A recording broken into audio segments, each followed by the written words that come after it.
일본이 제2 경제보복 조치로 조만간 우리나라를 화이트리스트, 전략물자 수출 우대국에서 배제할 것으로 예상되고 있습니다. 우리나라는 화이트리스트 제외 충격에 대비하면서도 일본의 부당함을 알리는 국제 여론전을 계속하는 한편 WTO 제소 준비도 박차를 가하고 있습니다.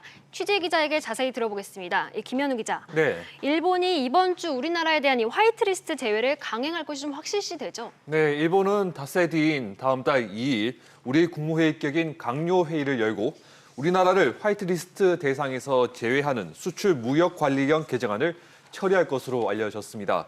개정안은 다음 달 말에 시행될 것으로 예상되는데요. 식품, 목재를 제외한 대부분의 품목이 일본 정부의 개별 허가를 받아야 수입할 수 있게 됩니다. 우리나라는 WTO 협정 위반 범위가 커진다며 WTO 제소를 준비하고 있습니다. 지난 주말 WTO 일반 이사회에 참석하고 돌아온 김승호 산업통상자원부 실장은 WTO 회원국의 비공식 지지를 받았다며 우리나라가 유리한 날짜에 제소를 할 것이라고 밝혔습니다.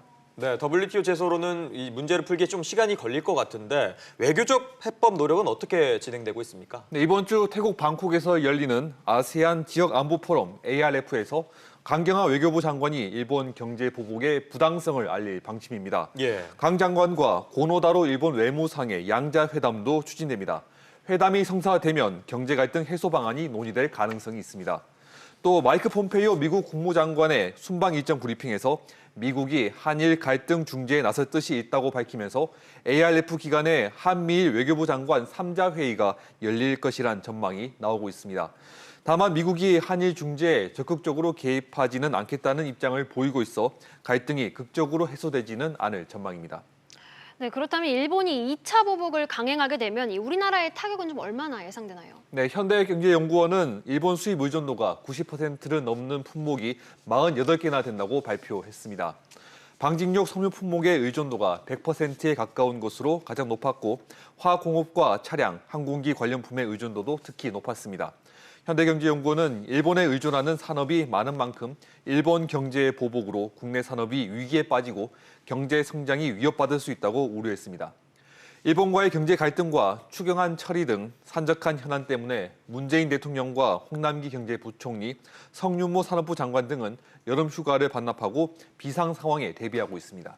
네, 일본 제품에 대한 불매 운동은 계속돼서 확산되고 있죠. 네, 불매 운동에 참여하는 사람이 계속 늘면서 일본 제품의 국내 매출이 급감하고 있습니다. 지난해 7월부터 지난달까지 아사히 맥주의 수입 시장 점유율은 1년 전보다 2.8%포인트 감소한 15%를 기록했습니다. 점유율 순위는 2위를 기록했지만 일본 맥주 불매 운동과 할인 행사 제외 등으로 곧 3위로 밀려날 것으로 전망됩니다. 일본 여행도 급감하고 있습니다.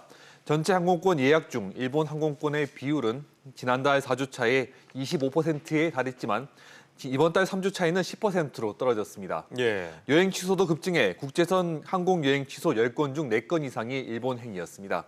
한국 관광객에 의존하고 있는 일본 중소도시는 한국 관광객이 줄면서 경제적 압박을 체감하고 있는 것으로 알려졌습니다.